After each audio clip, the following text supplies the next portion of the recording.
Tui's 1093 edition from Mount Panorama, lap 133 of 161. 5 hours, almost 24 minutes into the great race. Jim Richards in car number 1, the Winfield Commodore, continues to lead over Larry Perkins and the Castrol Commodore.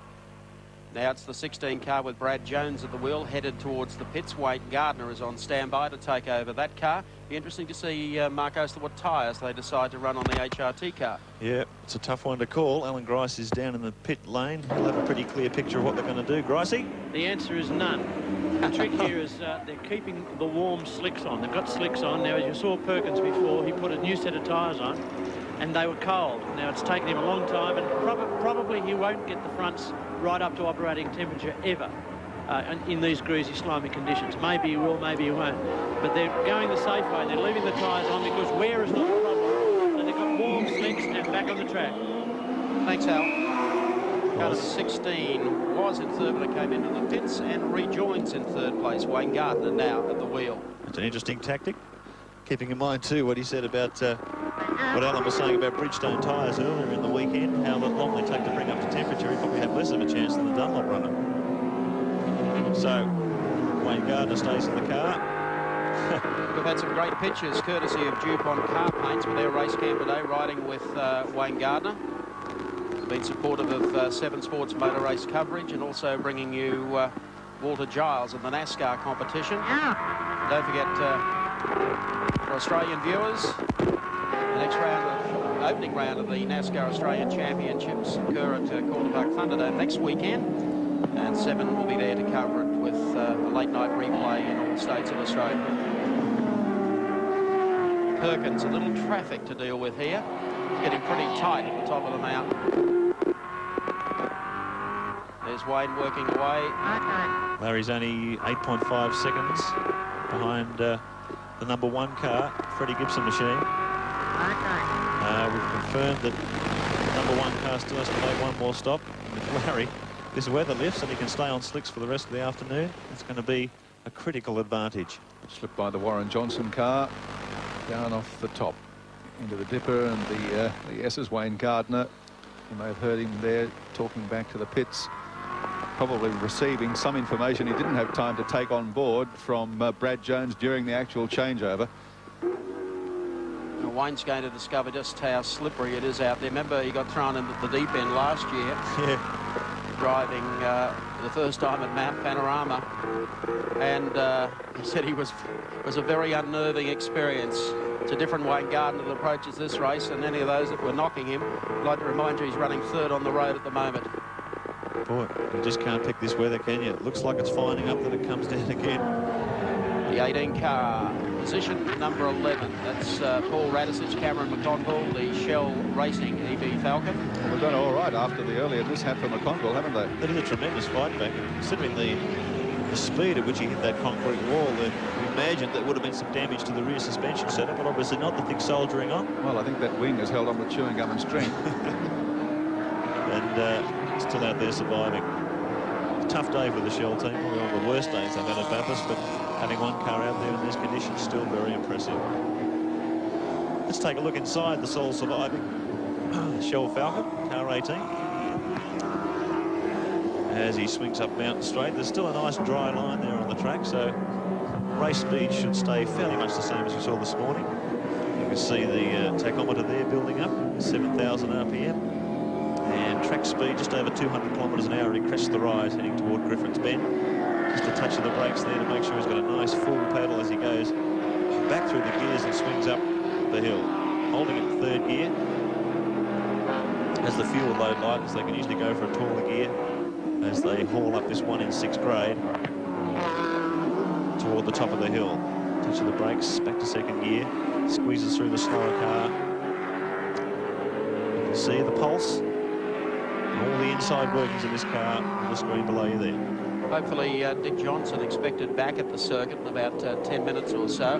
He's been down at Bathurst Hospital getting the check over. They took him to the medical centre here at the racetrack and down to the hospital to make sure he was okay. But word we have is that he'll be back, and hopefully we'll see the 18 car survive the 93 edition Tui's. Yes, last time I checked it out, they didn't have a TV monitor in the X-ray department at Bathurst Hospital, so I guess he wants to get back here to see for himself. Bad luck for Dick Johnson today. Boy, doesn't he know how to find trouble, or doesn't trouble know how to find him? That's more to the point. You're not wrong. Here at Mount Panorama. Thanks again to Cole Higgins Motorsport for the telemetry and all the work they did on these two cars to be able to produce those facts and figures for you during today's broadcast. There's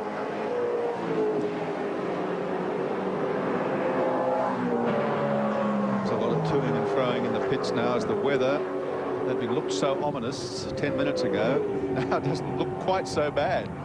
A lot of the teams, coming in for their stops are opting for slicks now, so maybe Larry's made the right decision. Let's take a look at how they run. Skate and Richards, lap 135, 10.4 seconds behind Perkins and Hansford. Then it's Gardner and Jones running third, Brabham and Olofsson in fourth, and Seaton and Jones in fifth spot. In sixth, Dunstan and Harrington, the drive of the day. Seventh is Jones and Crick. Eighth, Brabham and Parsons. Ninth is Crompton and Gibbs. And 10th, Finnegan and Rogers. Good to see in the Food Town Commodore. 11th spot, 18, Radisich and McConville. 12th, 33, Bobby Pearson in the Product Commodore. Then it's Blanchard and Allen in the B&H BMW. 14th is Car 14, Johnson and Wall. And 15th is 47, Trimble and Harris.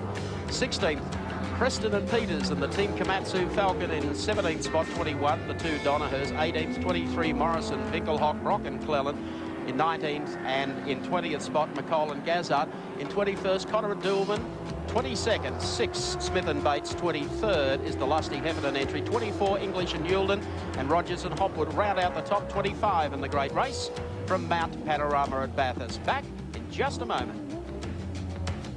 Back at Mount Panorama Bathurst, Tooheys 93, lap 137 of 161, 5 hours, 33 minutes and 10 seconds into Australia's great race.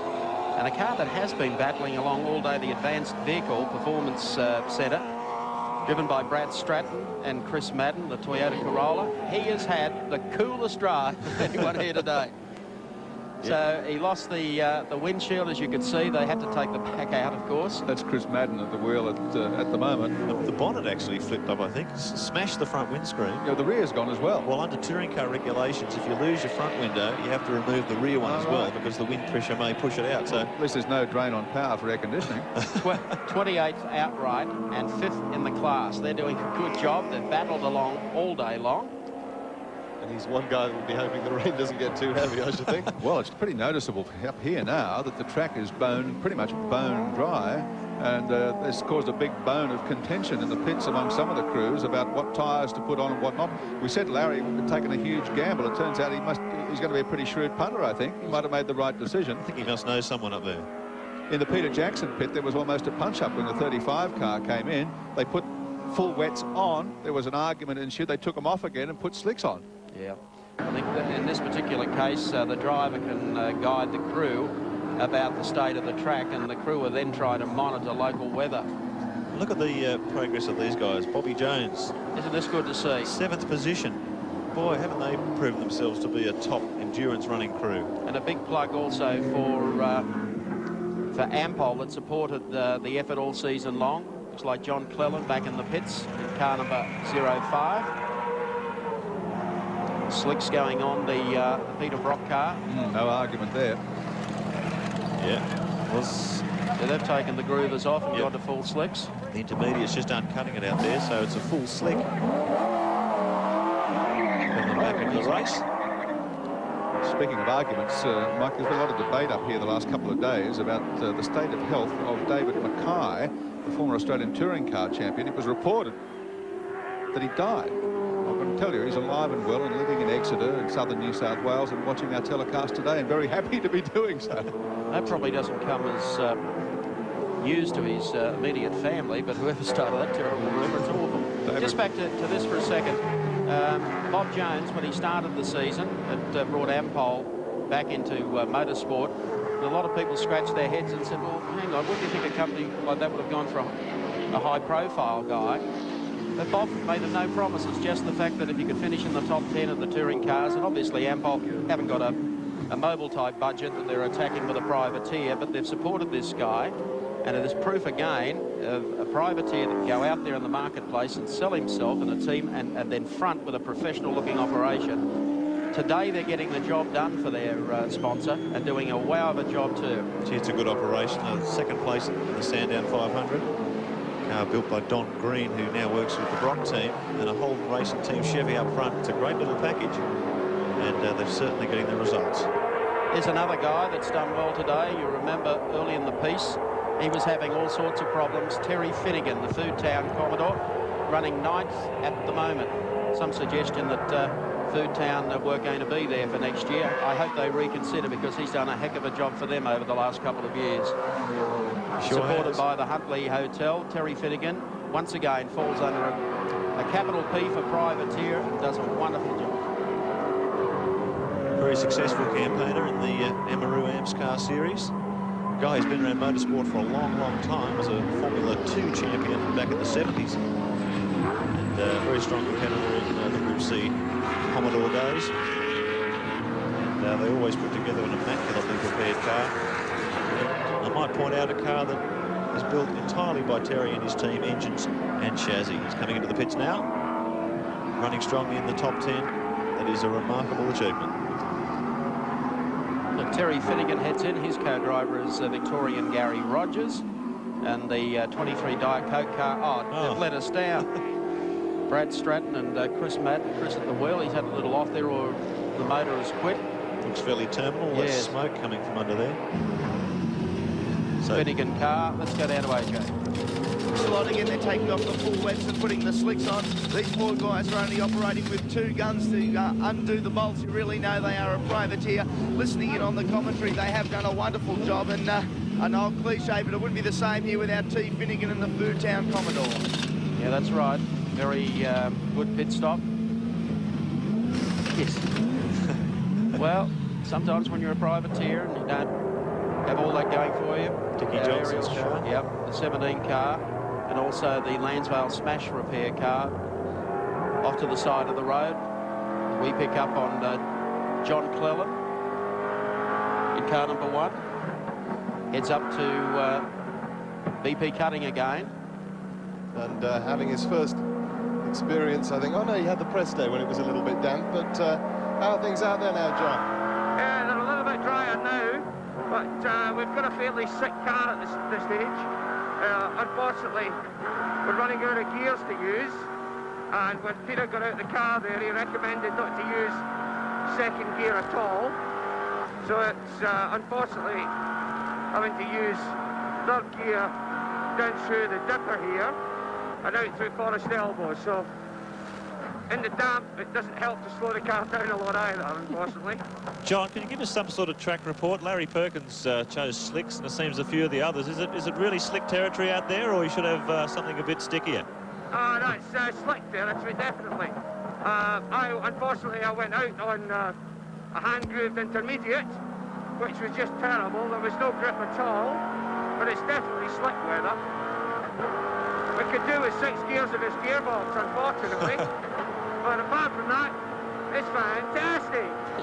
You're enjoying it, obviously, John. Yeah, I was enjoying it until the prop shaft decided to join me in the cabin. But hopefully the team have no more tricks up the sleeve for me. We saw from our race cam shot that gave you quite a fright, John.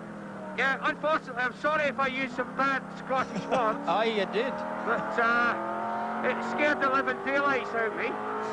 Just let's hope that there are no more scares.